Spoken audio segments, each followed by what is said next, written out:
Okay. Nafunye amawulire ag'ennyamiza ag'ebikolwa by'omukyalo ono Anita Amongi.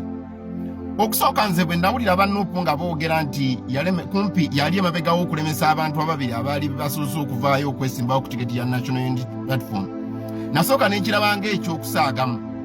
Naye ebyabaddewo ng'abantu bano bagenda okwewandiisa byankakasizza nange ne nkakasa nti omukyala Anita Amongi ali mabega w'okulemesa abantu bonna abaagala okumuvuganya.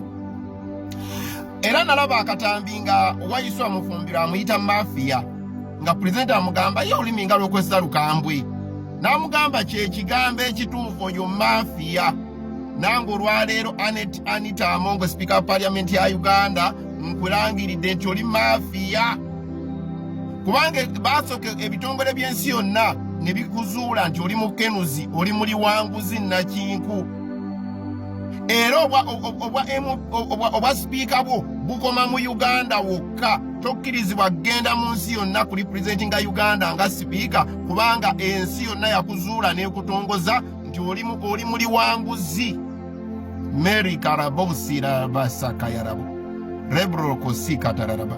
Era olw'okuba nti oli mafiya tokomye kulya bulinguzi naye ate ogenze maaso ne ku ground n'oba nga osuffocatinga abantu bagenda okulwanyisa. Okitegeera g'obadde oli enguzi obadde oyogera ebigambo ebitakwatagana nga what do you expect ng'osuubira nti obudde onaabufunayo? Kakati osazebwa ate kukozesa buliisa maanyi. Otegeera ekintu ekyo. Naye ebintu bino lwaki weebiri ekisookera ddala Bayibuli eyogera n'egamba nti abakazi be b'amagezi amatono.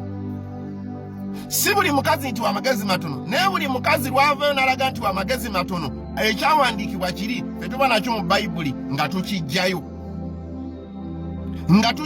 kubanga mu Bayibuli bwe kikozesebwa kiragibwa nti abakazi be b'amagezi amatono era be baali balina okukola ekyo. So kakati amagezi gano amatono omukazi agaleesi agatadde mu ofiisi ennene ekulembera essiga ddamba erya Parliament erya gavumenti erya legisirica kati bye tuli mu kulaba essaawa eno. Naye Bayibuli era yongera n'egamba etya? Bayibuli eraga nti omusajja Katonda gwe yali atonze okufuga era buli mulaba abakazi nga bakulembedde tegeera nti waliwo okukulinga kulya bisiyaga. Okukubanga kulya bisiyaga si lwakuba nti kiki naye tulina bwe twawukanira mu butonde.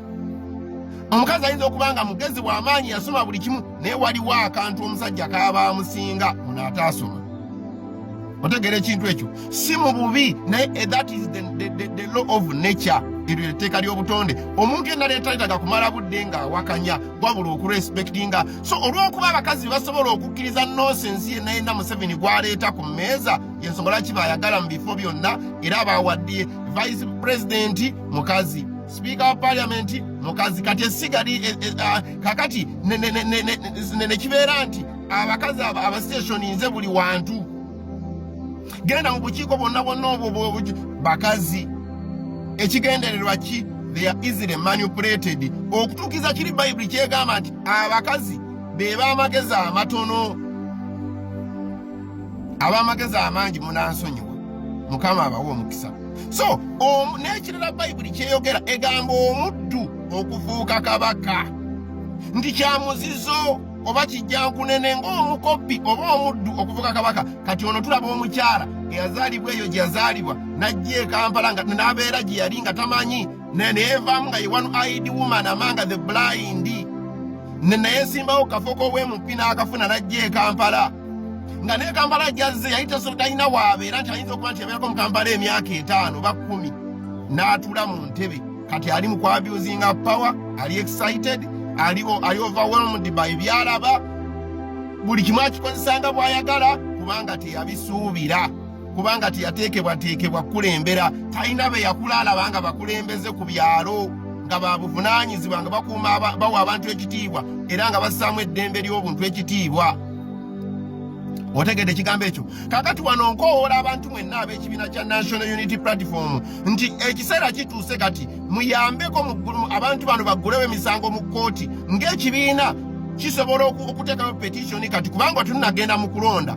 So ekibiina kisobola okuteekayo mu kuvuganya campaign tezinatandikeza we bagize musobola okupetitioninga court netekawo injunction newaliriza electoral commission okuddamu okukkiriza abantu bonna abaganiddwa okwewandiisa kuba mamuna akireka nekigenda bwe kityo newalala bajja kulemesa omuntu okwewandiisa. So National Unity Platform tuvambye okutotomanga enko gye badde amazzi amanaabemu tugende tutekeyo omusango mu kooti nga tusaba tutekawo injunction ku campaign z'ekitundu ekyo okutuusa nga ekibiina kyaffe kirina legal entity bakkiriza memba waakyo okwewandiisa oba okuleeta omulala kubanga kino kibiina kirina legal entity kisobola okupetitioninga kooti ate kooti eyinza kugaana kooti bw'eba egaanyi era kigenda onulikodi otegeera ekintu ekyo. So nono omukyala okulwanyisa abantu bonna abaagala omwesimbako kubanga akakasa obululu akola ki tabulina talina ground era kati omuntu yenna gwe tuleeta singa kooti etukkiriza aba asobola okuwangula okitegeera. So kakati mwe bannayuganda ekira kinjagala obbakakasa nti waliwo akawaayiro mu mateeka ga Uganda akawa sipiika oyo okufuuka pulezidenti emba seerabidde obanga pulezidenti afiiridde mu buyinza nti sipiika afuuka pulezidenti n'ateekeko okulonda oyinza okusanga kati kubamu akafaananyi ng'oyo omukyala afuuse pulezidenti kuba sigenze kwetegereza bulungi naye waliwo wekibeera nga sipiika yafuuka pulezidenti kubamu akafaananyi olwaleero nga Museveni oyo omulwadde afiiridde mu buyinza oyo sipiika n'afuuka pulezidenti n'akalulu kitegeeza ne campaigns abatajja zikkiriza kubeerawo. So nk'obula bannayuganda mwenna abakoye ebintu ebiringa ebyo okitegeera nti ekiseera kituuse mulonde Kyagulanyi Ssentamu ate mukole ne protest vote oba baggyeko internet oba tebagiggyeko oba baggyeko radio oba tebaziggyeko campaign 2026 results tuzifunira ku nguudo za mu kibuga Kampala ow'Essironko jangu mu Kampala ow'Ekabereyi jangu mu Kampala ow'Embalala akoye embeera embi eyo jangu mu Kampala ow'Eggulu akoye embeera embi jangu mu Kampala results zifeneze ennaku ezi tuzifunye ku nguudo z'omu Kampala nga tutambula tudde eno tudde eri teri kudduka teri kukuba muntu jjinja teri kulwanagana na poliisi bwe baba baagala ffenna batusibe bateeke mu makomera then bo babeerewo bokka mu nsi beefuge okitegeera. Ntwalo nkubira electoral commission omulanga ne mbagamba bino ebyogaana abantu okwewandiisa biri mu ofiisi yammwe era nakola akatambi nga mbalaga nti bino ebyokuziba enguudo mbw'oli atambula n'ayita mu kibuga ebyo tebiri direct mu ofiisi yammwe naye bino ebyokwogera olulimi olusosula mu mawanga ebyo tebiri direct mu ofiisi yammwe ng'electoral commission. Bino ebyanita Amongo okugaana abantu okwewandiisa biri direct mu ofiisi yammwe. So muveeyo mu electoral commission byabakama obeeko kyoyogera nekyokola otherwise nawe okakasi bw'onaasirika ojja kutwalibwa nti obimanyiiko era obiwadde ekitiibwa n'omukisa okukola.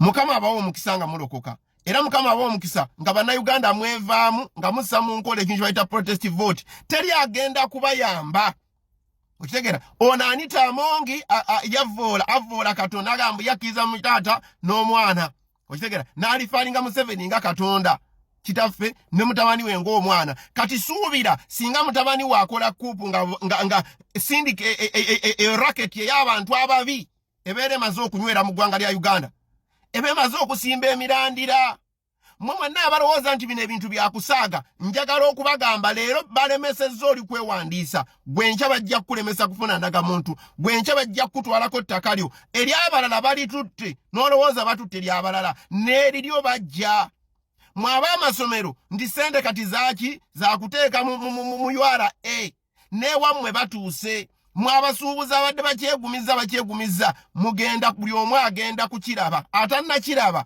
yanguwanga bwe kiri tukole protest vote abantu bano ababi abezza eggwanga Uganda abamenyi b'amateeka tubasiguukule mu linnya erya Yesu bagende. Nze Pastor Tamale Bernard Mukama abampe n'omukisa nga mulokoka.